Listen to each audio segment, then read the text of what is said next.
cities are about choices and consequences, and the choices better be the right choices because the consequences last a long time. For example, Boston had to get rid of their freeway. Originally supposed to cost about $5 billion, ended up costing over $20 billion. San Francisco got rid of a freeway the hard way with an earthquake that knocked it down, and they recycled it into a lovely area of the city now in San Francisco. Seattle cursed the fact that when they had their terrible earthquake, Alaska Way didn't fall down, so they'd have to do the same thing that San Francisco did with their waterfront. Portland took out the freeway that used to go along the Willamette River, and it's a lovely walkway all through the city now. But it's an expensive thing to do once you've got it built. Or if you build these terrible old public housing projects that warehouse a whole bunch of low-income people on welfare in the same community, this is not a recipe for success. Now they're blowing them up all over Europe and redeveloping them in certain parts of Canada and throughout the United States now. So you better get your ideas right to start with and to link them, to link housing and transportation to energy, to all the other basics of a community, and to link the four dimensions of sustainability. The four dimensions are economic, environmental, social, and cultural. And you got to have a prosperous economy to be able to create wealth and to be able to create the goods and services people need and want.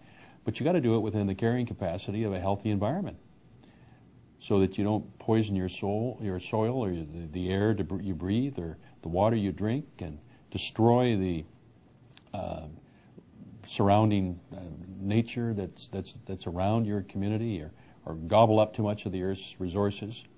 And you want to make sure that you have a city and a community that is civil, is safe, is one where everybody's included. You don't have huge swaths of bitter, disconnected, alienated people who aren't included in society, so have nothing to lose. So you live behind gated compounds with guards. This is not a good city. And one that nurtures the whole basis of culture, which is creativity and its practical application, innovation. And how do you link all four of those? How do you link those four dimensions of sustainability into a city? And then how do you carry out a 20 to 30-year transition strategy to move your city from being unsustainable to being sustainable? And the how to do that, and how do you measure how well you're doing or not doing? How do you include your citizens? How do you link various orders of government in a federal state to all being on the same script, all on the same game plan? Those are huge challenges, and there are solutions. There's lots of good people who are working on solutions of how you take this broader concept of sustainability and integrate it into a coordinated, cohesive plan, and how you make it come alive by engaging your citizens so that they can feel that, hey, it's not hopeless. Our young people have a hopeful future. We can make these changes.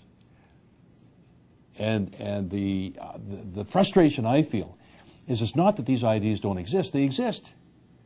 But we have to turn these ideas into action.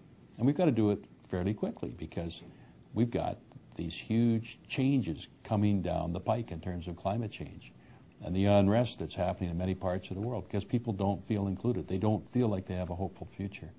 We have to change that.